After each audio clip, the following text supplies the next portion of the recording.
very long supporter of the Info Poverty conferences because here we are at the 21st one. And President Shapiro has had such a vision for 21 years. I am now participating in many international organizations and speeches and panels, including at what the UN calls the highest level, which includes heads of state and government. But here we are discussing what we have been discussing for the last 21 years, and the rest of the world and the rest of the world's leadership is only just catching up to what OCAM has been trying to do. So I'm very pleased to be here. So let me share my screen. I know we are running late. I actually am running a bit late too. So I'm going to go fairly fast. So I'm pleased to be here. I hope you can see my screen or not. Not yet.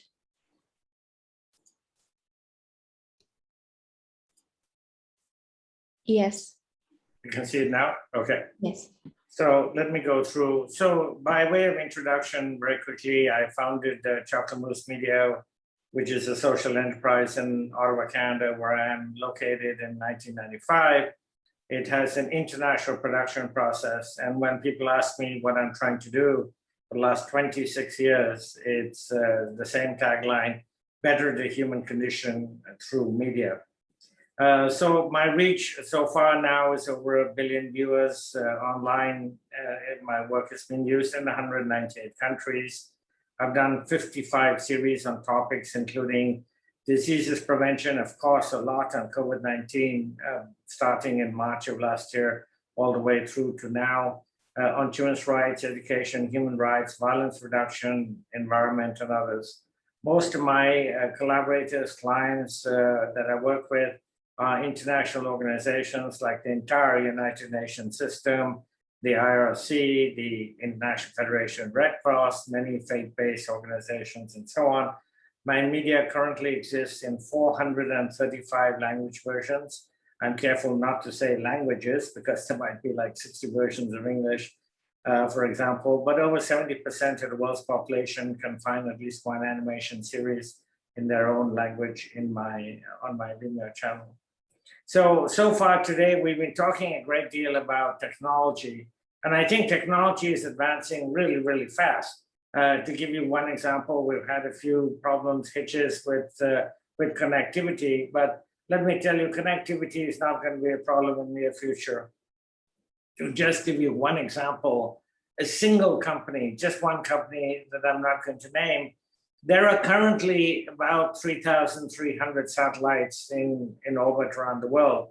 A single company is going to bring that to 12,000 satellites very soon for connectivity. And that particular company, and I think it'll reach it, has a target of making 42,000 satellites around the world for connectivity. So I think that the connectivity issues that some countries have been facing is going to solve itself in the near future. But the flip side to technology, you can have all the technology and connectivity in the world, but if you don't have content, it is not going to work because we don't have much in terms of our ability to get on is different than our ability to actually engage and watch something that is compelling. So I put down 9 principles on which I think all content around the world, and digital content in particular, which has no boundaries, no barriers, has to be based on. First of all, that we can reach beyond barriers to people as human beings, and I'll go into that in a little bit, that we share commonalities as human beings. And I think that COVID-19 obviously has created a huge amount of difficulty for a lot of people. But I think the world will come out stronger as a result of COVID-19, the coronavirus. And the way we will come out stronger is that for the first time, perhaps in our lifetimes, I mean, maybe it happened in World War II as well, but for the first time in our lifetimes, we know that we share commonalities as human beings, that what starts in one country in Asia then goes all the way around the world and literally affects every single person on this planet, no matter where you live, no matter what language you speak, no matter what your ethnicity is.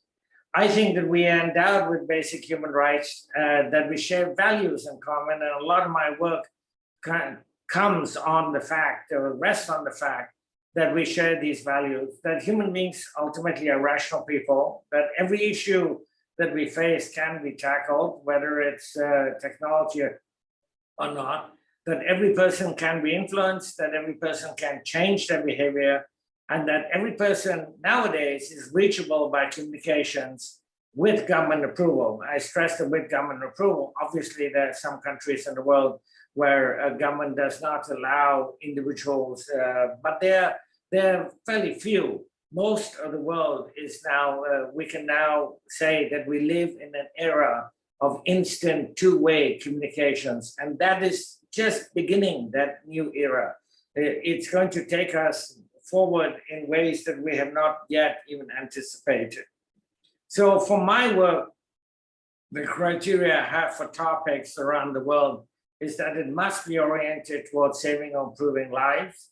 It must be a difficult issue. It must need behavior change and not just education.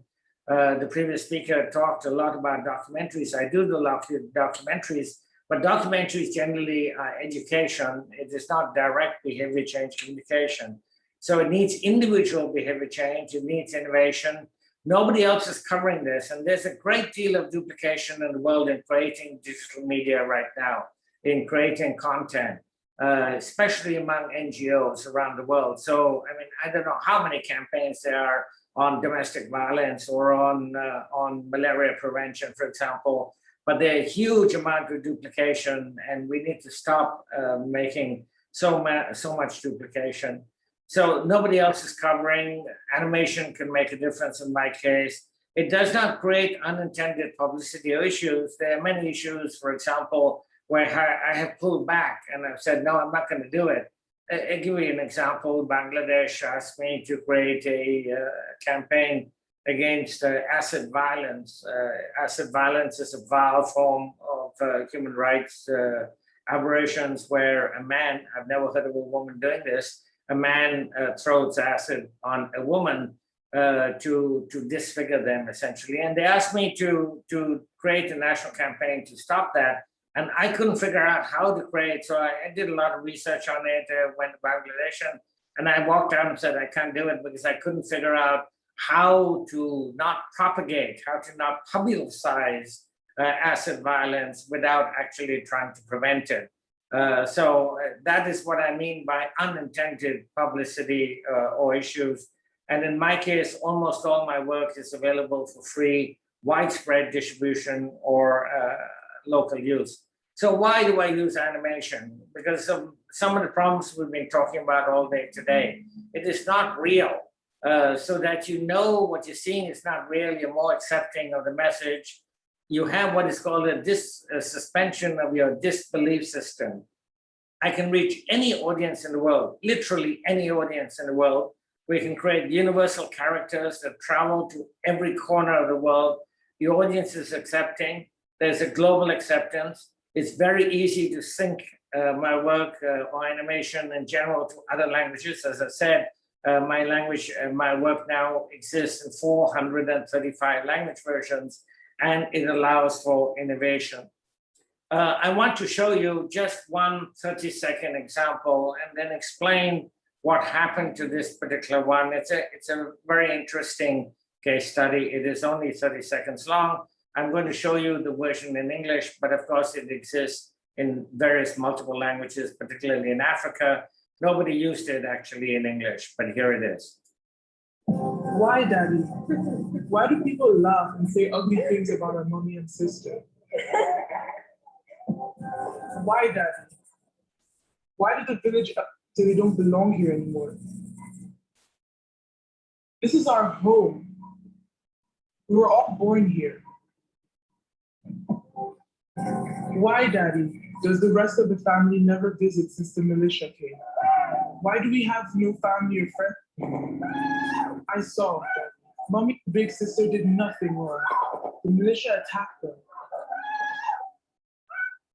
Why did the militia do wrong to Mommy and sister? Mommy begged them not to harm sister. Mommy was so brave. Please don't ignore them, Daddy. Why are you abandoning them? Where will they go? What did they do to deserve this? Why are you letting the militia win? Why are you punishing Mommy and sister? Why are we punishing our family because of what the militia did? Remember, Daddy.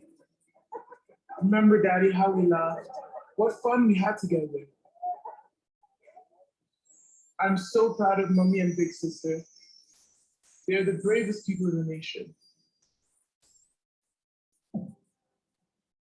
Silence is wrong, Daddy. Silence hurts Mommy and sister more than the militia did.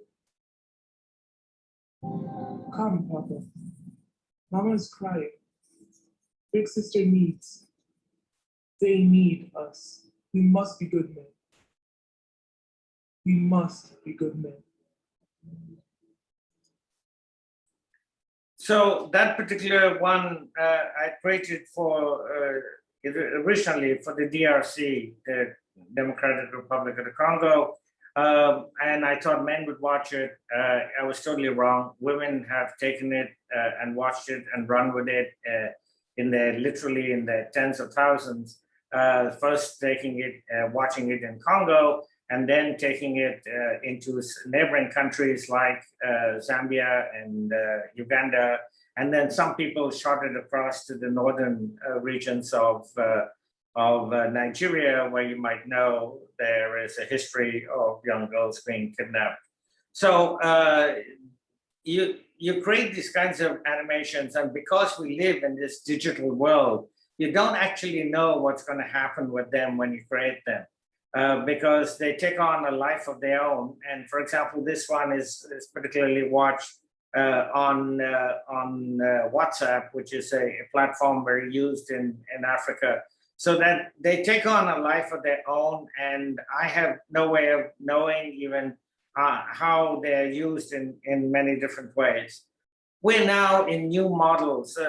When I started my company and called it a hybrid company because social entrepreneurship didn't exist, there are now triple bottom lines, there's ESG investing, even the United Nations system, which uses something called ICT4D, Information Communications Technology for Development, even that term, just the term, didn't exist until a few years ago. We have moral imperatives and cost effectiveness that are not understood and not appreciated. To give you an example, there are literally tens of thousands of people and organizations, particularly political leaders, that have been communicating a myriad of messages on COVID-19 since the pandemic started. Literally tens of thousands. I mean, in each country, you might have contradictory information being given out. I'm not talking about misinformation. I'm talking about information being given out by very credible sources at the highest levels, and they're all contradicting each other. And the cost effectiveness of being coherent, of being communicative, of being effective in your communications are not understood, because if you create effective communications, the cost of, for example, in COVID, of treating somebody in a hospital after they have become sick with COVID is far more than trying to prevent people, obviously, from getting it in the first place. And this was proven in Ebola, in the Ebola crisis about 5 years ago, where I was heavily involved in trying to stop the spread of Ebola in West Africa. And I keep saying that we stopped Ebola in the villages. We did not stop Ebola in hospitals. And it's the same with COVID-19, where I think that over the last 2 years, it has been a massive communications crisis. If you look at the myriad and contradictory information given out by very, very credible sources.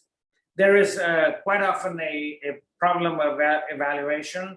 There's funding now going on through IOs and NGOs, and now corporations are starting to fund these kinds of content because of the streaming platforms that have come up.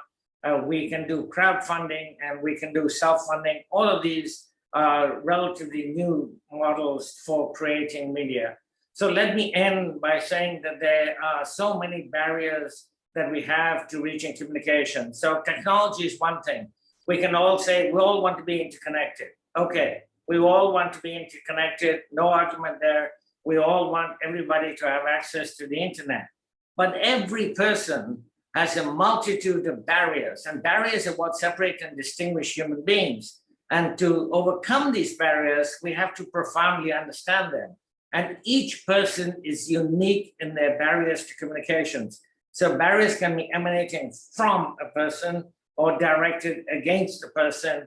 I'm just going to leave you to read some of these, like the background, the belief, the culture, the fears, the gender stereotyping, the languages, the morals, the nationalism, the racism, the religion, stereotypes, all these barriers. I spend a great deal of time thinking about these barriers.